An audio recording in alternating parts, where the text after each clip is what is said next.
اللہ کافی ہے۔ صبر، دعا اور یقین کی ایک طویل کہانی۔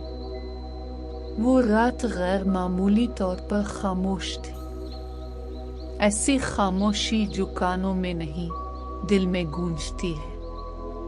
کمرے کی بتی جل رہی تھی مگر دل کے اندر اندھیرا پھیلا ہوا تھا۔ دیوار پر لگی گھڑی کی ٹک ٹک اس کے دل کی دھڑکن کے ساتھ ہم آہنگ ہو چکی تھی۔ وہ جائے نماز پر بیٹھی تھی، سر جھکا ہوا، آنکھیں بند، مگر آنسو مسلسل بہہ رہے تھے۔ وہ آنسو صرف آنکھوں سے نہیں نکل رہے تھے بلکہ برسوں کے دبے ہوئے دکھ، تھکن اور ٹوٹے ہوئے خواب، سب آنسوؤں کی صورت بہہ رہے تھے۔ وہ سوچ رہی تھی، اللہ، میں نے آخر ایسا کیا ہے کہ زندگی اتنی مشکل ہو گئی۔ اس کی زندگی شروع سے ہی آسان نہیں رہی تھی۔ وہ بچی تھی مگر اس سے بچپن چھین لیا گیا تھا۔ جہاں دوسرے بچے کھیلتے تھے وہاں اسے ذمہ داریاں سونپ دی گئی تھی۔ اس نے بہت جلد سیکھ لیا تھا کہ خاموش رہنا ہی بہتر ہے، کیونکہ شکایت کرنے سے تو ڈانٹ ملتی ہے، خاموشی۔ وہ مضبوط بنتی چلی گئی، یوں کہیے اسے مضبوط بننا پڑا۔ وہ ہنستی تھی مگر دل کے اندر ایک خالی پن تھا۔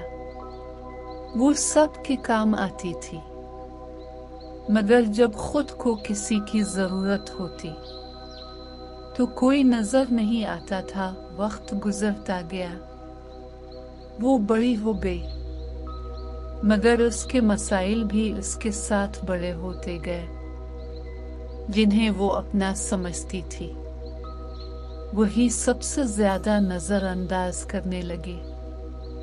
کبھی اس کی بات کو غیر ضروری سمجھا گیا، کبھی اس کے درد کو کم تر۔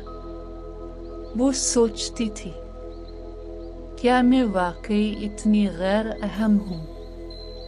وہ سب کے سامنے مسکراتی تھی مگر رات کو جب سب سو جاتے تو اس کی آنکھیں جاگتی رہتی۔ اس نے اللہ سے بہت مانگا تھا، کبھی آسانی مانگی، کبھی راستہ، کبھی بس اتنا کہ دل کو سکون مل جائے۔ وہ دعا کرتی، اللہ، بس تھوڑا سا سکون دے دے۔ مگر جب حالات نہیں بدلے تو اس کے دل میں ایک سوال پیدا ہوا، کیا میری دعا سنی نہیں جاتی؟ یہ سوال اسے اندر ہی اندر کھانے لگا۔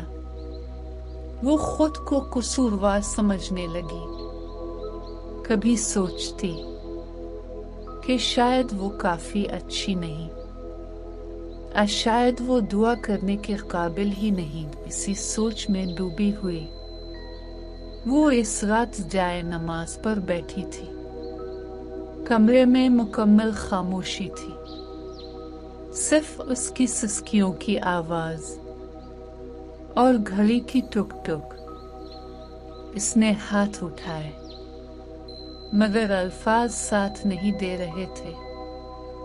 کچھ لمحوں بعد وہ آہستہ سے بولی، اللہ، میں نے سب پر بھروسہ کیا مگر آخر میں تو ہی باقی رہ گیا۔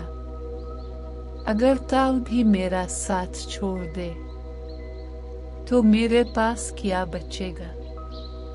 یہ کہتے ہی وہ ٹوٹ گئی۔ وہ لمحہ الفاظ کا نہیں تھا، وہ لمحہ آنکھوں، دل اور روح کا تھا۔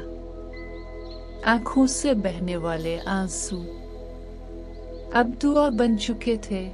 وہ کافی دیر تک یوں ہی بیٹھی رہی، نہ کوئی آواز، نہ کوئی اشارہ، مگر پھر اس نے اپنے دل میں ایک عجیب سا سکون محسوس کیا، جیسے کوئی کہہ رہا ہو، میں خاموش نہیں ہوں، میں سن رہا ہوں۔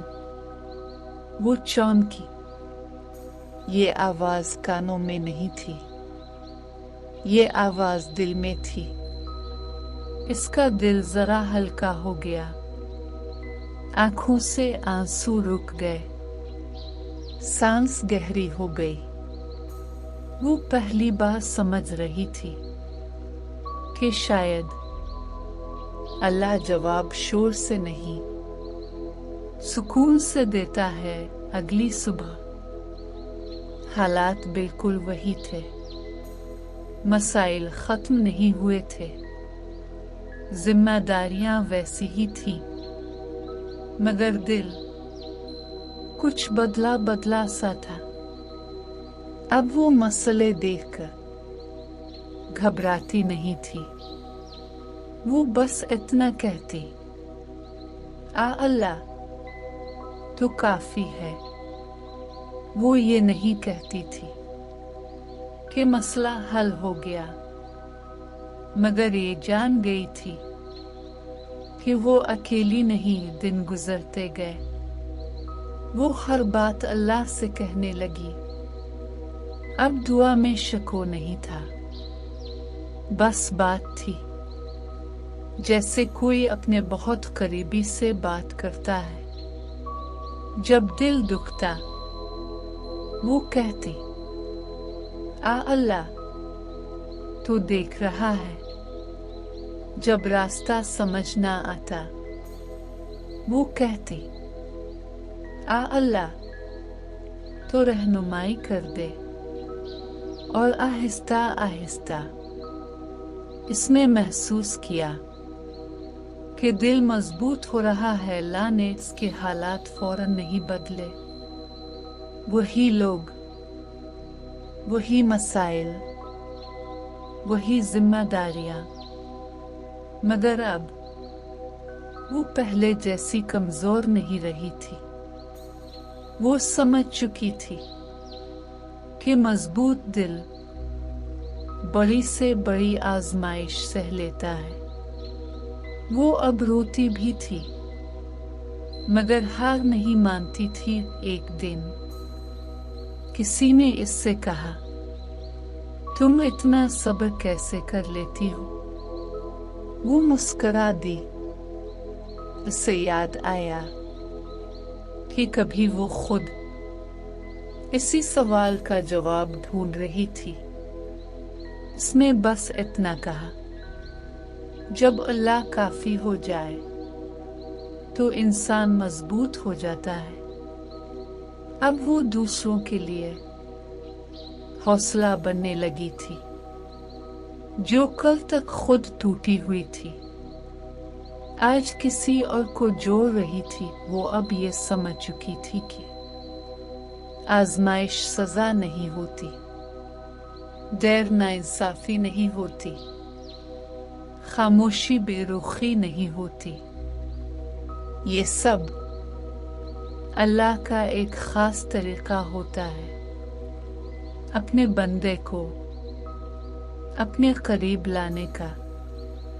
یہ کہانی یہاں ختم نہیں ہوتی، کیونکہ ہر وہ دل جو آج ٹوٹا ہوا ہے اس کہانی کا حصہ ہے۔ اگر آپ بھی کسی مشکل، کسی آزمائش یا کسی خاموش درد سے گزر رہے ہیں تو بس اتنا یاد رکھیے، جب سب ساتھ چھوڑ دے تب اللہ کافی ہو جاتا ہے۔ اللہ جو دل یہ کہانی سن رہا ہے اسے سکون عطا فرما، جو آنسو چھپائے بیٹھا ہے اس کی دعا قبول فرما، اور ہمیں اپنے یقین میں مضبوط کر دے۔ آمین۔